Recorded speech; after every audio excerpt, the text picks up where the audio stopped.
Hello and welcome back to Not Vox Podcast. My name is Mav.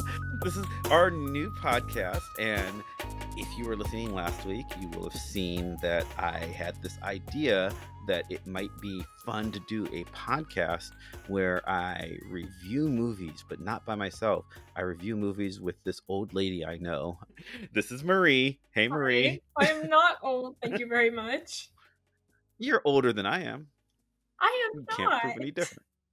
This is X2Z. You are the GenXer. I am the GenZer, and Backwards. that's it. You don't think you're wise beyond your years? I didn't say that. I just said I wasn't old. Oh, well, I don't think I'm old, but we'll see. So, how does this show work? We are reviewing movies. Yep. Giving thumbs up or thumbs down. We're gonna give a description on the movie and kind of talk about what we liked or didn't like. Okay. So, this week I picked a movie that was a wonderful movie from my childhood. And it is one of the greatest Christmas movies ever. According to many people, Marie had never heard of the film before. No, I had not. You'd never even heard of the movie before, and then you said it didn't sound like a Christmas movie. If you're a Gen Xer, you already know what movie I'm talking about. You know the greatest Christmas movie ever. It's Die Hard. Everybody knows that. It's not a And so Christmas movie. it's absolutely a Christmas movie. So we watched Die Hard this week, and this was your first time seeing it? It was. Okay. And let me give a description of Die Hard. It's a 1988 film. It's directed by John McTiernan, and it was written by Jeb Stewart and Stephen E. D'Souza, based on the 1979 novel Nothing Lasts Forever by Roderick Thorpe. Once upon a time, there was a New York cop named John McClane. John is currently separated from his wife, Holly, who has taken their two kids and moved to Los Angeles for her dream job as an executive of the multinational conglomerate, the Nakatomi Corporation. Then, on Christmas Eve, John decides to travel to LA to be with his family and try to work things out with Holly. He flies to LA, he takes a limo from the airport to Nakatomi Plaza to meet up with Holly at her office for a Christmas party. But while he's there, a group of terrorists led by the enigmatic Hans Gruber takes over the building, holding the employees hostage while Hans attempts to steal millions of dollars worth of bearer bonds from the company safe. John manages to evade capture, but is trapped in the building and must somehow free the captives and save his wife without getting killed himself, all while the LAPD and the FBI somewhat incompetently try to help from outside. Runtime is 132 minutes. It has a 94% on Rotten Tomatoes and a 72% on Metacritic, but that's slightly misleading because the initial reviews in the 1980s were much more mixed than that, and like it's just gotten much better reviews over time. So it's sort of grown to be a cult classic, which has spawned, I think there's been 5 movies. There's like 4 sequels, but like a whole genre of movies. And it is the greatest Christmas movie of all time. I still wouldn't call it a Christmas movie. Why is it not a Christmas movie? What day does it take place on? It takes place on Christmas Eve, but it's not like when I consider if I were to consider something a Christmas movie, that's usually because the theme of the movie revolves around something Christmas, It or like was. Alpha Christmas Story, Christmas Vacation. They all revolve around the holiday. This one. Mhm. This was him trying to get home, to get to his family for Christmas. What is more Christmassy than family and trying to get your family back together? He's got a doll thing that he's bringing for his daughter. It was a stupid Oh, bear. bear. Yeah, yeah, yeah, yeah. It's Christmas.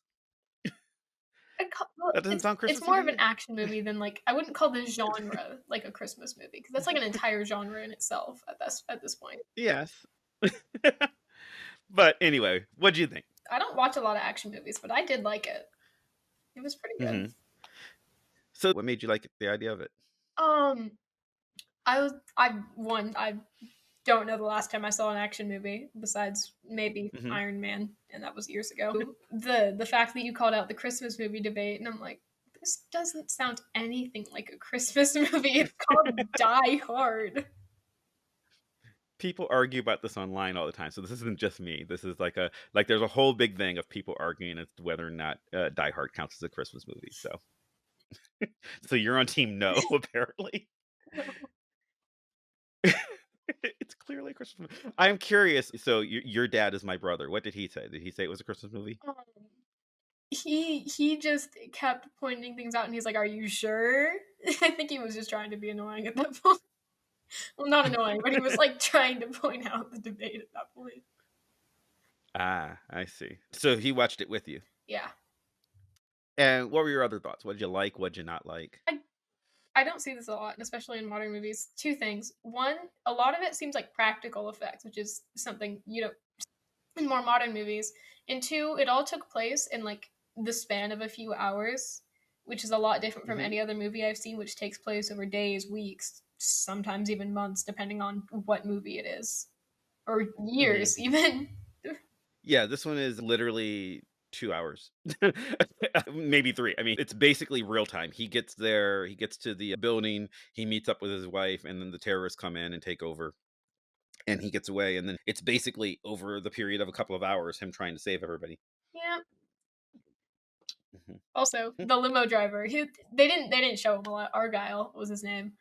yes. But he they just kept popping up with him in scenes, and they'll be like, "Oh, I hope he heard the shots, and he's calling the police." Damn, he's just got his stereos playing.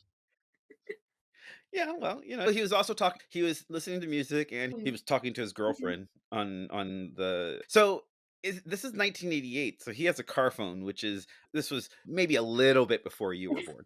Just a A little, little bit. but yes, but they don't just have cell phones. Like that's a whole big thing in movies. That there are a lot of movies where if you don't have a cell phone, it changes. Like if you made that movie in 2024, having a cell phone just changes everything because it would have been really easy for him Yeah, you to have for emergency John McClane lines now. to call the cops If there's immediately. no Yeah. service, you Like he can, SOS 911. Mhm. And also, they've got, like, 30 hostages, and none of them can call either because they cut the phone line to the building in, like, the first scene, and Yeah, then they're just like, "Oh, we're cut off from the outside world now, nothing we can do." and the But idea of, like, was really cool to me. It reminds me of, if you know what analog horror is more modernly, where people use, like, the limitations of that technology to their advantage.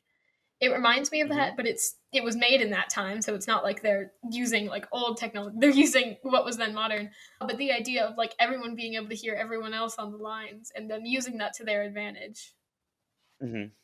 Because they've got, like, 4 CB channels, and that's it to Mhm. to work with.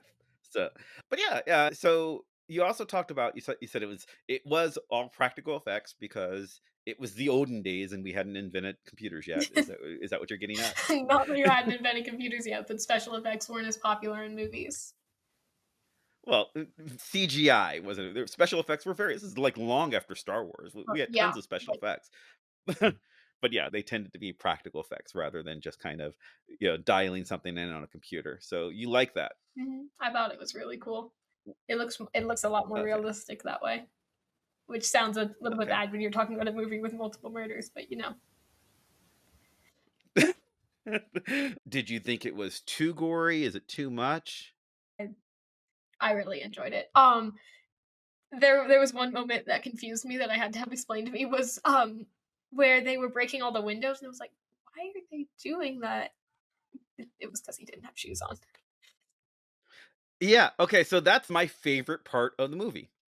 But getting at the Um, glass, uh, no, the fact that and I didn't put it in my synopsis, but one of the major problems that John McClane has throughout the entire course of the movie is that he doesn't have any shoes. which it's like it's not even It's like a problem. It's not a problem with the enemy. It's he just don't have shoes on. right, because he doesn't like flying, and the guy who happened to be on the plane next to him said, "When you get to your room, take your shoes off and just feel the carpet with your toes and it will make you feel much better." So he's like, "You know what? I'll try it." And he does that and that's when the bad guys attack. So it means he doesn't have shoes for the entire movie, which is a problem because he's running around like, glass is breaking all over the place and so his feet get cut up. And the fact that he's got like glass all in his feet is just a major problem for him throughout the movie that makes it to me it makes it seem very human, which is one of the things I like about this movie. This movie, Die Hard, it starts like this whole stream of what are called high concept action movies. that happened in the 80s, where it was a movie where the storyline wasn't particularly deep or anything. It was just the concept of the movie. The story of Die Hard is there's a guy, there's terrorists attacking a building, he has to save his wife. That's the whole movie. Everything else is just like we'll figure it out from there. And then there's this movie called Passenger 57. And Passenger 57 is Die Hard but on a plane. That's it. And then there's this movie called Speed, and Speed is Die Hard on a bus, and that's the whole movie. And then there's a movie called Under Siege, and Under Siege is Die Hard on a boat.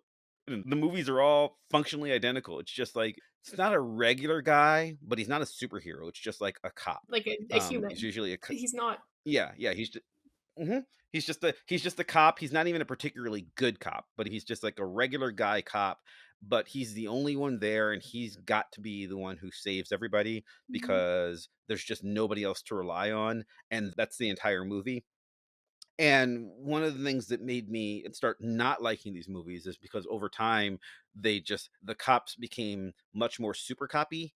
So like in the first Die Hard, you know, the fact that he might lose because his feet are getting too cut up. Like the fact that he doesn't have mhm, shoes is like seriously a problem. And then by Die Hard 5, he's undefeatable. In Die Hard 4, he actually shoots himself in the stomach in order to hit a guy who's behind him with the bullet. It's really dumb. There's like a guy bear hugging him, so he shoots himself in the stomach to shoot the guy behind him, and it's really, really stupid. I was just like, where did this guy come from? Super there's a powerful. moment that in a show that I watched that you mentioned when I thought out, and I was like, "Oh, yeah," except, in this show, because there's episodes, you see the fallout of that, where the character who did Mhm. that actually gets injured and has to deal with the repercussions of a bullet through the Nah, stomach. no, John's fine. He's fine by the next movie. Yeah, these are so I like he's very beat up in this movie. He's not so I like that about Die Hard as a movie. It makes it one of my favorite Christmas movies. Um, you're just never gonna accept that, are you? No, it's not a Christmas movie. It happens on Christmas Eve. It's all about putting together a family for Christmas Eve. It's about the Christmas miracle of Die Hard.